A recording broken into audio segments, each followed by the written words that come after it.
ये तो इस ऐसी कड़वी कुलीन है जैसे बालक है, छोटा सा बच्चा 2 वर्ष का, डॉक्टर ने दवाई दी, भाई दवाई दो, उसको कूट पीस के वह कुनीन की दवाई और डाल के थोड़े से पानी में मुंह में डाल दी, वो बच्चे का मुंह कड़वा हो गया, अपनी माँ का थप्पड़ मार रहा है, भाई दूसरे ने पकड़ा उसका मार रहा है, तुमने मेरा जो है ना मुंह खराब कर दिया, रो रहा है, थप्पड़ मार रहा है। तो माता पिता को बुरा नहीं लगता वो बालक, क्योंकि उसको उनको पता है कि इसको कड़वा लगा इसलिए ये दुखी हो गया बेचारा, ये स्वस्थ हो जाएगा, इसको पिलाना जरूरी है, ये दुख रोए चाहे राजी रहे। तो ऐसे पुण्यात्माओं अभी तक आपको मीठी गोली खवाई है इन संतों और महंतों और ऋषि और महर्षियों ने। अब ये कड़वी कुनीन खिलानी पड़ेगी या दवाई आपको बहुत भयंकर रोग है। आप चाहे गाली दो इस दास को और चाहे जयकार करो, वो आपकी मर्जी। ये कुनीन ये दास जरूर खिलाओगा, चाहे कुछ भी आप कुछ भी महसूस करो। और जब आपका ये रोग कट जाएगा, जब देखना आपको ये वचन कितने प्यारे लगेंगे। क्या कहते हैं, तुलसी पिछले पाप से हरि चर्चा ना भावे, और जैसे जबर के बेगते भाई भूख विदा हो जावे। जैसे किसी को मलेरिया बुखार हो जा, वायरल हो गया, उसको क्या होगा कि रोटी कड़वी लगे, मनुखा दाख दे दे वह भी कड़वी लगे, किसी वस्तु को नहीं खाता, कहता मैं नहीं खाऊं, कड़वी लगती है। प्रतिदिन खाने वाला आहार भी आज उसको कड़वा लग रहा है। उस जवर के वेग ने, उस जवर के प्रभाव ने वो मीठी वस्तु भी उस व्यक्ति को आज कड़वी लग रही है, उस जवर के बेगते जवर के प्रभाव से। उस जवर के उतारने का विधि कौन सा है, मेथड कौन सा है? यही मेथड है कि उसको कड़वी ही दवाई खिलाई जाए, कुनीन खिलावे, ना चाहते हुए भी खानी पड़ेंगी और फिर वो स्वस्थ हो जाएगा। जब वो कड़वी कुनीन खा के, कड़वी दवाई आहार करके फिर वो स्वस्थ हो जाएगा, तो फिर वो सूखी रोटी भी खाओगा, उसको कड़वी नहीं लगेगी। तो पुण्यात्माओं, अब आपका बुखार उतर गया, ना यहाँ कोई नाचना गाना, ना कोई टनक टनक, किसी प्रकार का कोई साजबाज नहीं, सूखी रोटी खिलाई जा रही है। और लेकिन ये बहुत ही पौष्टिक आहार है और आप सहर्ष खा रहे हो, उमंग उमंग कर आ रहे हो, क्योंकि आप स्वस्थ हो गए। स्वस्थ व्यक्ति को भूख लगती है, अस्वस्थ को नहीं लगती। आपको परमात्मा के वचनों की भूख लगती है, आपकी आत्मा से उस दुष्पाप कर्मों का प्रभाव हट गया, आपका बुखार उतर गया ये कड़वे वचन सुन के।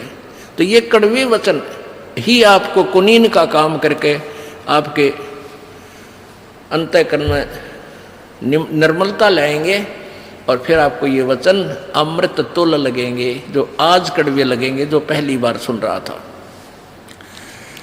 तो परमात्मा ने क्या बताया है कि जैसे आप जी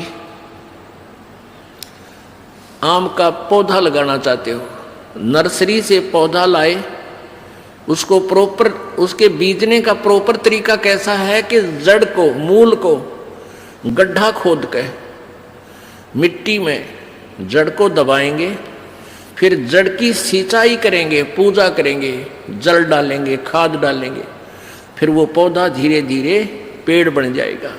तो टहनियों के फल लगेंगे, उस आम के पेड़ की टहनियों को फल लगेंगे।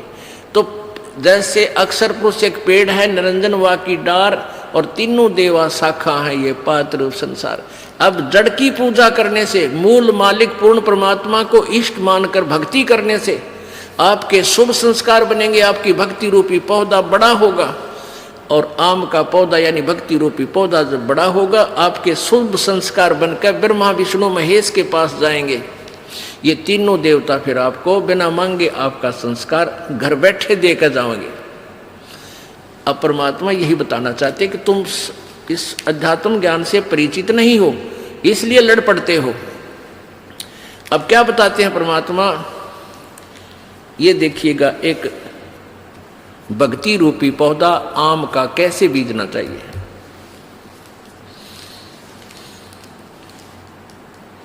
ये है सीधा बीजा हुआ भक्ति रूपी पौधा, यानी शास्त्र अनुकूल साधना। अक्षर पुरुष एक पेड़, ये है मूल मालिक, ये तो पूर्ण परमात्मा है जो जड़ है। ये पौधा हमने गमले में लगा रखा है, दिखा रखा है, समझो ये मिट्टी में है, गड्ढा बना रखा हो, तो इसकी मूल की पूजा करेंगे, जड़ की सिंचाई करेंगे। आहार तना में गया, तना से डार में, यानी ज्योति निरंजन ब्रह्म में, और ब्रह्म से फिर ये तीनों शाखाओं में, फिर यहाँ तीनों शाखाओं में रजगुण ब्रह्मा, सदगुण विष्णु, तमगुण शिव जी में। फिर ये जो बड़ा पेड़ हो जाएगा तो इन 10 यहाँ का फल लगेंगे। ब्रह्मा विष्णु महेश ही आपको आपका वर्क डन देंगे, किया हुआ कर्म यही देंगे और कोई नहीं देगा। ये हमारे एक अभिन्न अंग हैं, इस संसार रूपी वृक्ष के एक अभिन्न अंग हैं। ऐसा कौन मूर्ख होगा जो ये कहेगा कि टहनियों को काट कर फेंक दो। नहीं, केवल दास इतना कहता है, परमेश्वर कबीर जी ने बताया है कि एक साध्य सब सदै और सब साध्य सब जावे, माली सींचे मूल को वो फले फुले गावे। अब देखो इस जड़ के साधने से, एक ही के साधने से, एक के साध्य, एक के साध्य, एक के साध्य सब सदै और सब साध्य सब जावे। हम उल्टी भक्ति कर रहे हैं, शास्त्र विरुद्ध साधना करें।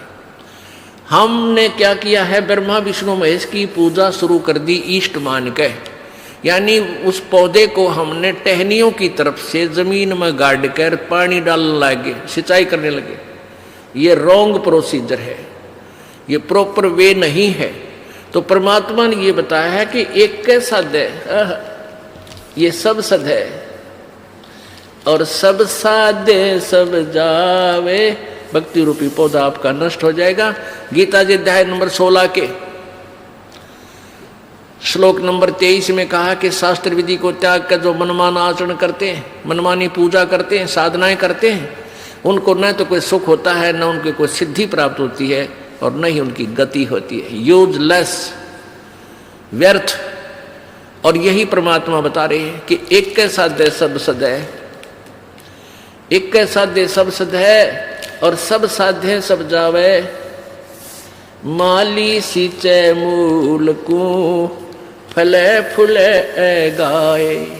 अगाए माने नु कति डट के फले फूलेगा, सच्चाई ठीक करो। ऐसे भक्ति रूपी पौधा आप बोगे, मूल मालिक कबीर परमेश्वर को इष्ट मानकर पूजा करोगे, साधना करोगे, तो आपके यहाँ रहते हुए भी जो आपको सुख चाहिए, आपको यहाँ रहते जो आवश्यक वस्तुएं चाहिए, तो आपका इतना संस्कार परमात्मा ब्रह्मा विष्णु महेश के पास भेज देगा आपके अकाउंट में, और वहां से फिर आपको वो ब्रह्मा विष्णु महेश देंगे आपका वर्क डन।